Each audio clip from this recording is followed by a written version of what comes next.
KPBS On Demand is supported by Latino Legacy Foundation, presenting their Storyteller series, Reach for the Stars with Ellen Ochoa, the first Latina astronaut, former NASA director, and San Diego native. Sunday, June 29th. More at latinolegacyfoundation.org.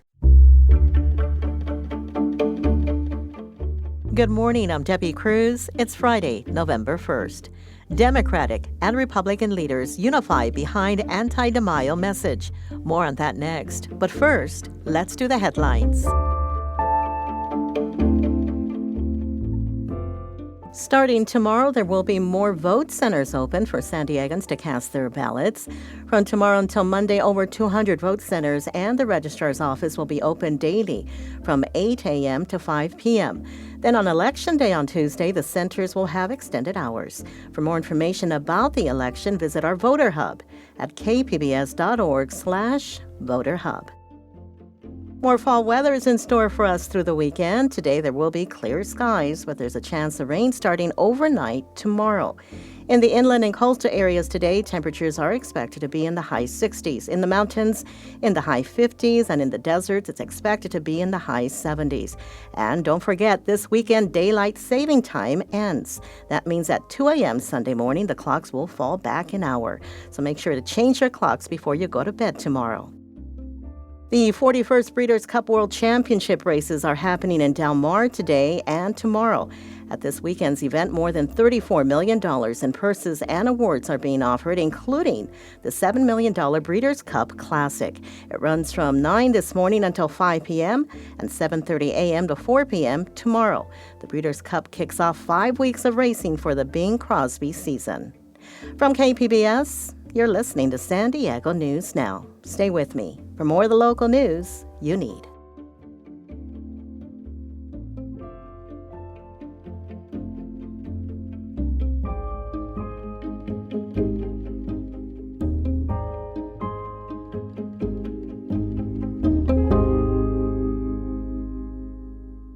KPBS On Demand is supported by Splatero, helping homeowners pay for home improvements by offering streamlined access to your home's equity with no additional monthly payments or new debt. Splatero provides a lump sum payment in exchange for a share of your home's future value. Pre-qualification available at splatero.com.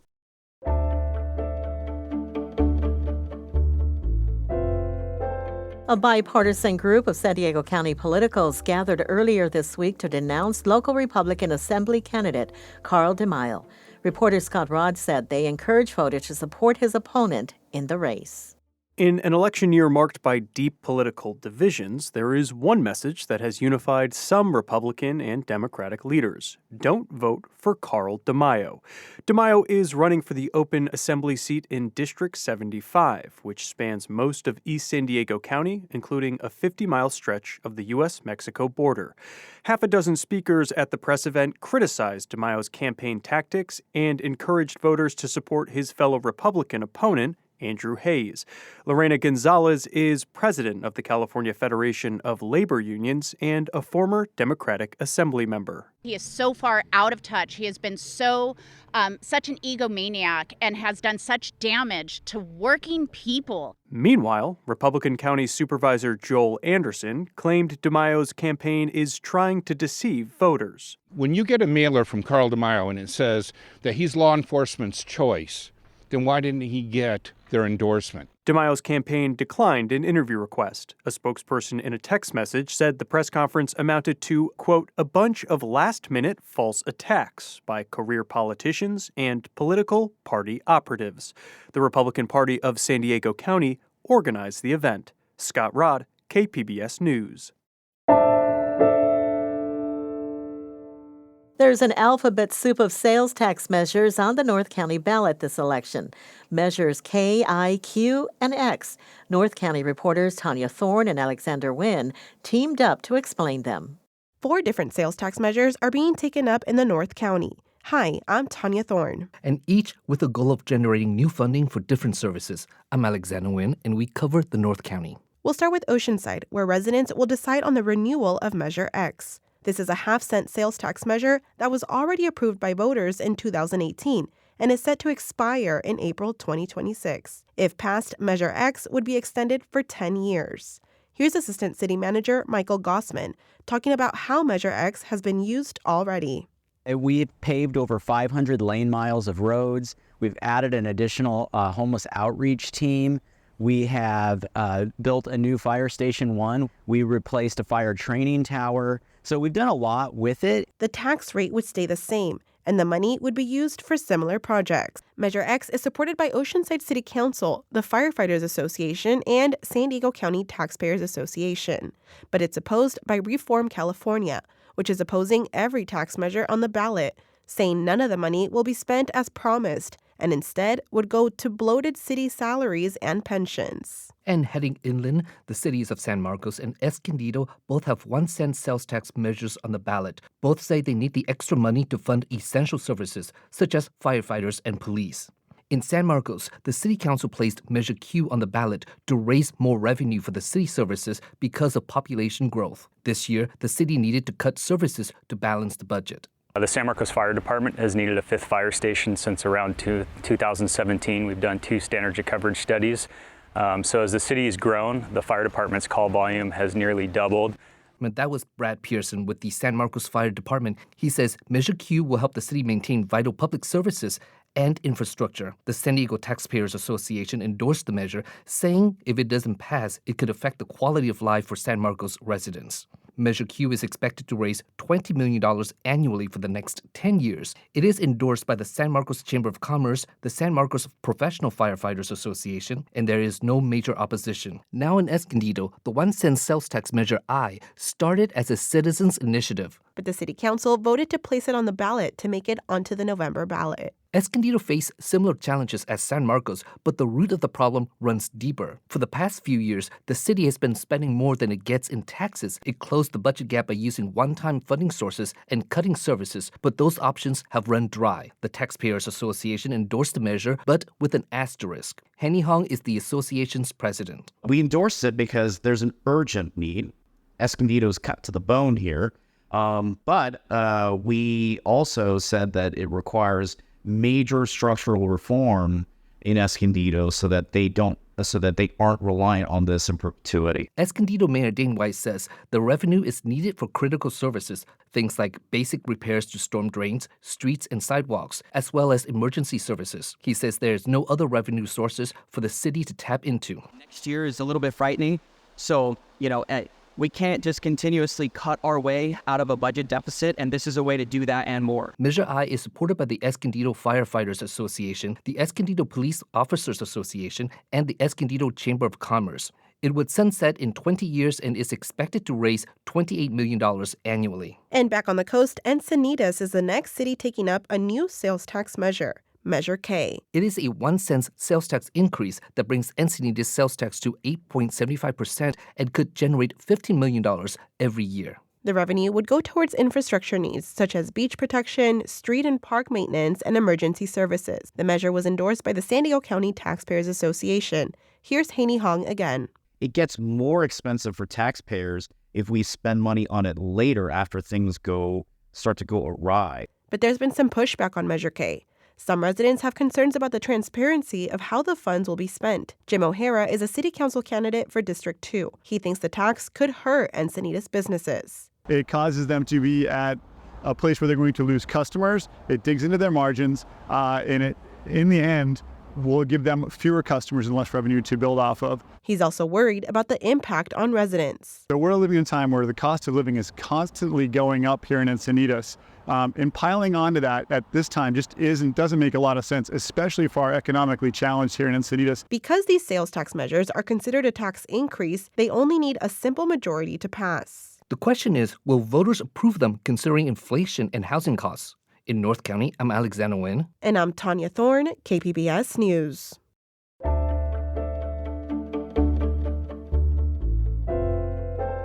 Several California tribes are renewing their push for the federal government to protect their ancestral lands.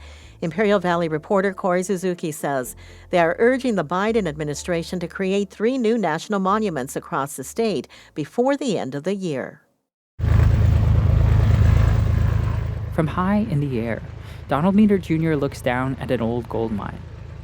Now we'll see some further mining activity It's scarred the landscape up here just a little bit further. Metered is a council member for the Fort Yuma Quitsan Indian tribe.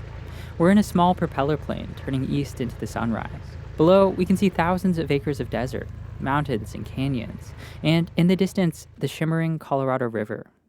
For Metered, this region along the California-Arizona border is home, the ancestral land of the Quitsan tribe since long before European colonizers arrived. Now, this land is under threat again. For decades, mining companies have been trying to extract gold and other minerals from the mountains. As we pass overhead, Meter points out areas where they've carved deep into the earth. You can see for yourself the difference in the landscape and the devastation that it caused, and the lack of reclamation. It's just left a scar on the landscape here. That devastation is why the Quitsan tribe is seeking federal protection for almost 400,000 acres of this land. The tribe is asking President Biden to create a new national monument here, which would block future extraction and could give the tribe some say over how the land is managed. An open mine pit, to us, is an open wound. Jordan Joaquin is the president of the Quitsan tribe. He says the land here is sacred. A lot of people see it out there as just rocks and desert, but we truly believe that's our DNA out there. Our ancestors walked and built those trails out there, you know. I always tell a story about picking up a rock. Is that the rock one of my ancestors picked up years ago? And so that is very significant to us. The Quitsan Monument is one of 3 Native-led proposals for new national monuments in California right now. There's also the Chuckwalla Monument at the north end of the Imperial Valley, and then the Satitla Monument in the Northern California Highlands. These monument proposals have been gaining a lot of steam. The state legislature is backing all 3 of them. And earlier this week, tribal leaders and state officials from California addressed the Global UN Biodiversity Conference in Colombia. One of the most important priorities we're driving forward is supporting tribal leadership. Wade Crowfoot, California's Secretary of Natural Resources, speaking at the conference. We in our state government disconnected ourselves from that leadership and wisdom for well over a century. And that's why I'm so proud that on behalf of Governor Newsom, we are supporting these tribally led proposals to establish national monuments in our state. State and federal authorities have already taken some big steps this year to return more control of land to indigenous people in California. In June, Governor Gavin Newsom gave more than 2,000 acres back to the Shasta Indian Nation in Northern California. And just a couple weeks ago, the Biden administration announced plans to create a new marine sanctuary off the Central Coast that would be co-managed by the Northern Chumash tribe. Supporters say the Quitsan Monument proposal would add to that, protecting the tribe's religious freedoms and giving them and the federal government the opportunity to work together to manage the region, as the tribe has done for generations. For President Joaquin, the Quitsan tribe's priority is still to block future mining. But he says it's also about preserving history, both past and present. Protecting our past strengthens our future. And I think that's the most important thing, is to tell our children, you know, there was one time mining companies would come and disturb the land. That is no longer the case. And I think that would be a big victory, not only for our tribe, but for Indian country. If the land does become California's next national monument, he says those mines will become part of history too. On the Quitsan Reservation, Corey Suzuki, KPBS News. Supporters of this effort will be racing against the clock if Donald Trump wins Tuesday's election. Trump is a strong supporter of the mining industry and has been outspoken in his opposition to the environmental protections of native lands. National Breast Cancer Awareness Month wrapped up yesterday, but bringing awareness to the disease is a year-long effort. Leah Brune is the executive director of Susan G. Komen San Diego. Breast cancer isn't only diagnosed in October, and that's why we have to be vigilant all throughout the year. So we work with community partners with education and engagement events, just providing them resources on breast cancer risk and what to look out for and how they can get connected to our organization to get any further information or to provide some resources if they are diagnosed. Brune says knowing your risk and getting regular screenings are important preventative measures. She says in the country, 1 in 8 women will be diagnosed with breast cancer in their lifetime. And in the county, 1 in 6 women will be diagnosed with the disease. She says it's more common in our county because it's a more diverse population. This Sunday, the San Diego More Than Pink Walk is happening to support breast cancer patients and survivors and to honor people we've lost from it. Bruin says it's an opportunity for the community to gather and let people know they're not alone. It is our biggest community event where we bring together anyone that's been affected by breast cancer or anyone that supports our cause. It is a great opportunity to celebrate the progress that we've made over the past 43 years, honor those that we have lost to this disease, and highlight the work that's still to be done. All the money raised goes toward the organization's programs, including patient services, financial assistance for patients, and research. The walk is free to join and starts in Balboa Park on the corner of 6th Avenue and Laurel Street. The event starts at 6:30 a.m. with an opening ceremony at 7:30 and the walk starting at 8 a.m. For more information, you can visit KomenSanDiego.org/San Diego Walk. That's it for the podcast today. This podcast is produced by Emmeline Mohebi and edited by Brooke Ruth. We'd also like to thank KPBS web producer Laura McCaffrey for helping the podcast team this week. As always, you can find more San Diego news online at kpbs.org. I'm Debbie Cruz. Thanks for listening and have a great weekend.